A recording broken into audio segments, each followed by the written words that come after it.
see how she adapts here in the third set. We're glad that you can be part of the Premier Volleyball League here today. Underway with your third set. Dig from downstairs. Gia sets up Galanza, who also had a hot hand. She's going to be in double figures most likely here today. Ooh, I think na-misjudge ni Yelo. There was also a miscue on the side of the Guzman and Eliza Valdez. Okay, it's 1-0. Cherry Tiggo scratches the scoreboard first. Nabor. Gia sets up Panaga. It's still in play. Here comes the attack. Sevejovic. Gia has to track it down. That crawls down and out. Yellow Basa powering through the block of Mylene Pat and Rosel Baliton. Gia Morado de Guzman with that bump set to the left wing.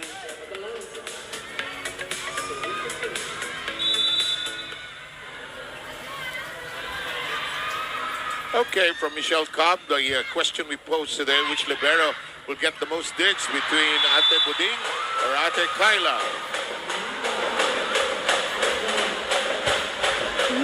Ikaw na, ikaw ang bata, ikaw magpasa. From Redentor, Kyla Atienza is leading among other players in the digging department. And they would need to work hard for today's match to dig the attacks of their opponent for them to get to that 5-0 record. And this one is from Riri. I think Ate Kyla, she's doing such a good job since the beginning and improved so much that she's the best libero. She was the best libero during the ABC. Ang ating mga fans ay masugid na sumusunod sa ating aksyon. 2-all tayo rito sa ating third set, sorry.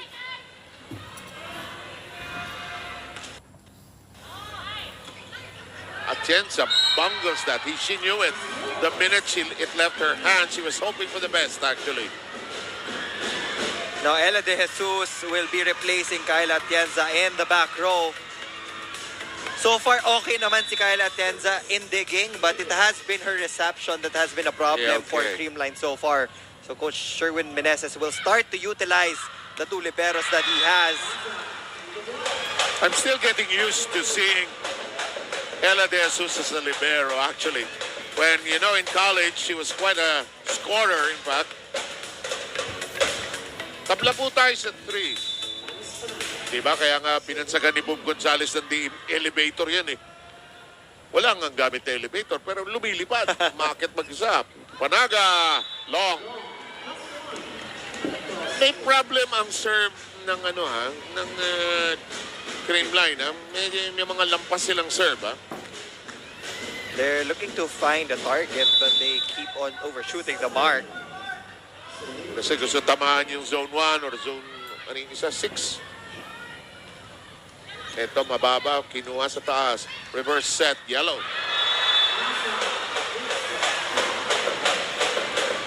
Getting it to go is Yellow Basa.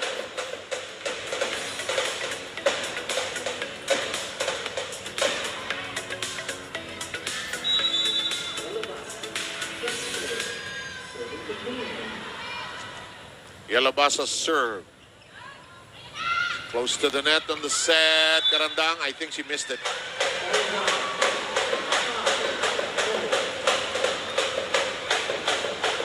If you're just joining us, the sets are tied at 1 apiece, as you can see on your scoreboard.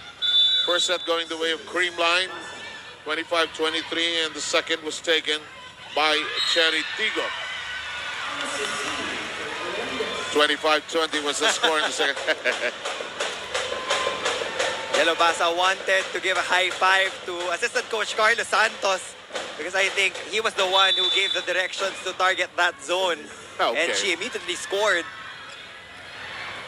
Doremdes kidding on the floor. It is rejected by a double block. Dabor adjust. That punches through. A lifting violation will be called on Sed Domingo. No team getting a big lead so far here in set number 3.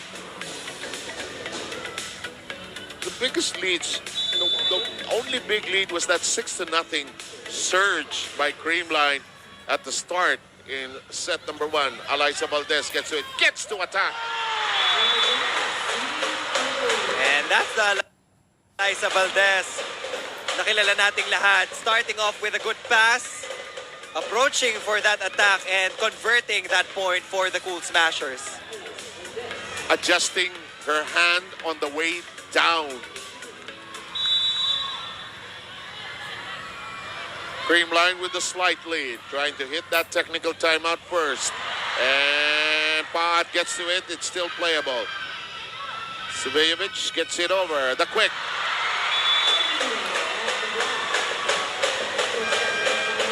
We arrive at the first technical timeout of the third. It's 8-5 in favor. Kami ho yung 36. Kami ho yung hindi nagbayad. Pero yung 5,900 nagbayad ho yan. But it shows you how popular the game continues to be.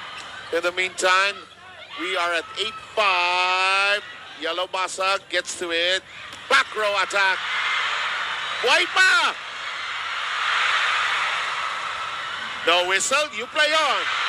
Ella falls to the deck but keeps it alive. Galanza descends to the crowd. Roar again!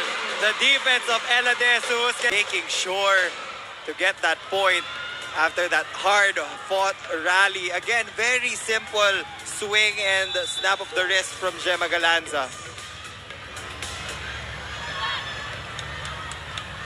Yung mga hindi nabutan si Ella De Jesus na nag-i-spiker.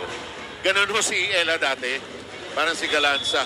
But I like the way she adjusted to this new role. Huh? In the meantime, it's 9-6 here in the third.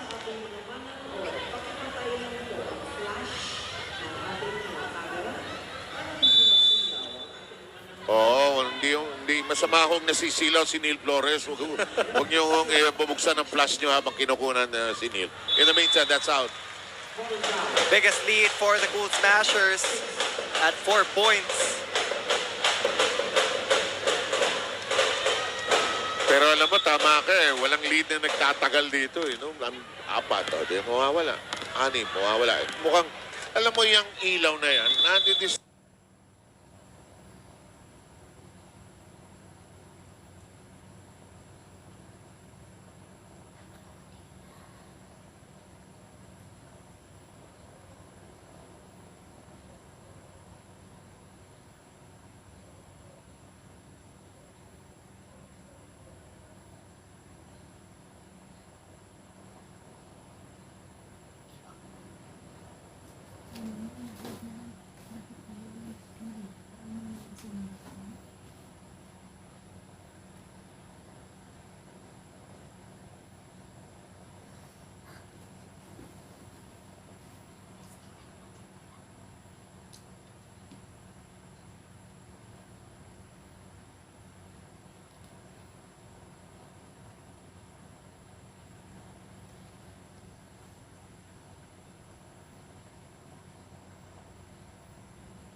Crossovers are currently down by 6. Don't you love the voice of Coach Mac Kipuela?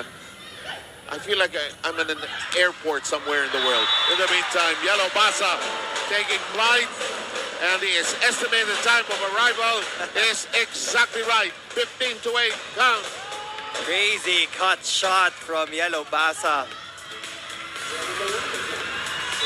Being crafty in that last sequence. Sumesenyas pa si Yellow. Gusto pa ng second serving eh. Long.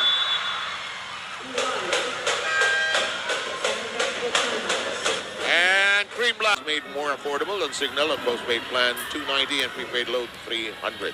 Special offer available from October 15 to November 15 only. Continuing with this battle, it is now 17-8. Biggest lead so far for Creamline at 9 points. They have been targeting EJ Laure on the serve. That's why Shaya Adorador is there para makakuha ng unang pasa muna so that Alina Vicar can set up the reinforcement or Mylene Paan. And get their offense going. Rain Tixon has a report. Rain? Be tactical. Yan ang paulit-ulit na sinasabi ni Mylene sa kanyang kapunan.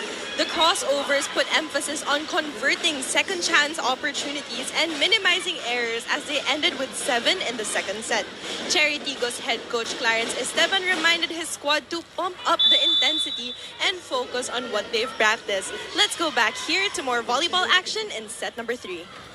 And 2 key words by my partners here today emerged from that report, and Neil pointed that out also. The intensity factor seems to have dissipated on the side of Cherry Tiggo. They're down now by 9, 18-9.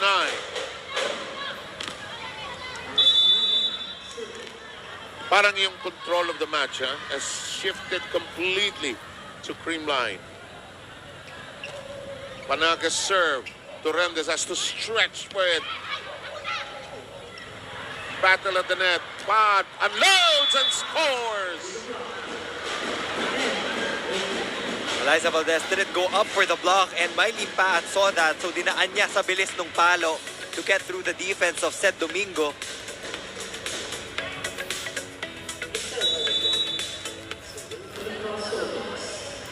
Crossovers down by 8. Baliton has had a good game. Galanza. Reverse set pasa. Baliton has had a good game so far, but so has Yellow Basa.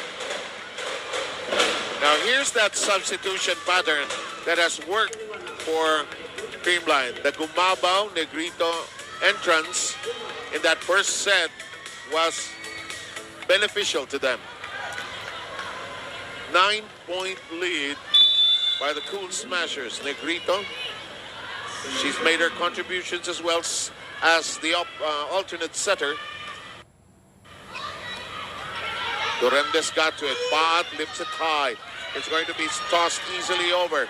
Here comes Negrito's jump set. Valdez. Vicar.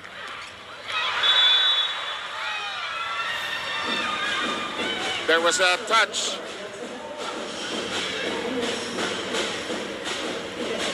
Yep, that point will go to the Cherry Tiggo crossovers. No challenge there. Literally and figuratively. Literally and figuratively. 8-point lead. But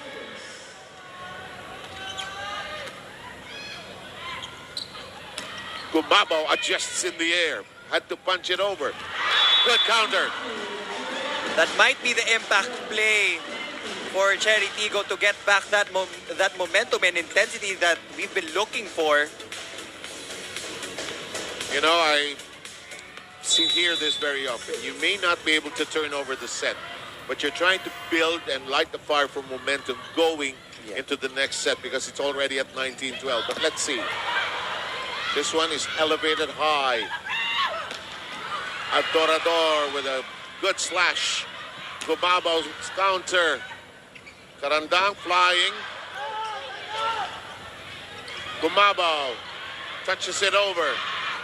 Karandang wants it back. Galanza. Reverse set. Valdez.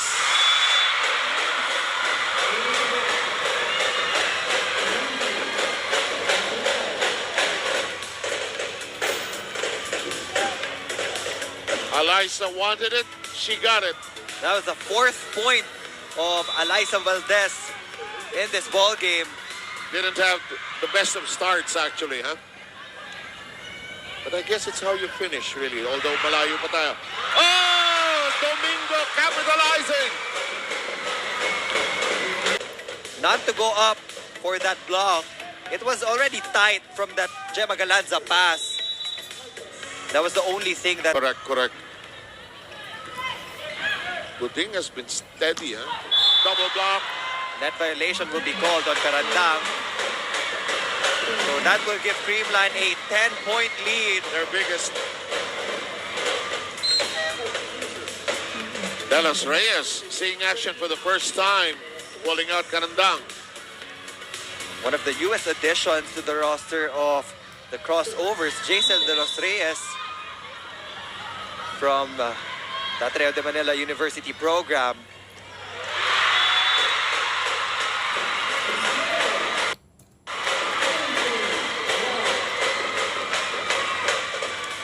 Watch this. Eliza Valdez gets an ace.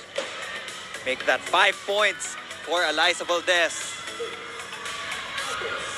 This is so not the form of Cherry Tiggo when they took that second set. Doremdes. Gentle touch by Adorador. Keeps it in play. Set becomes the fake and there's a touch. 6 points for Michelle Gumabaw, 5 in the first set.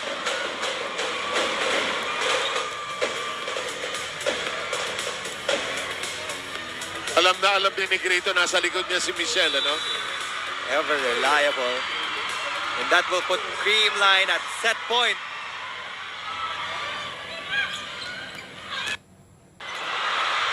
Ella Galanza dumped it over.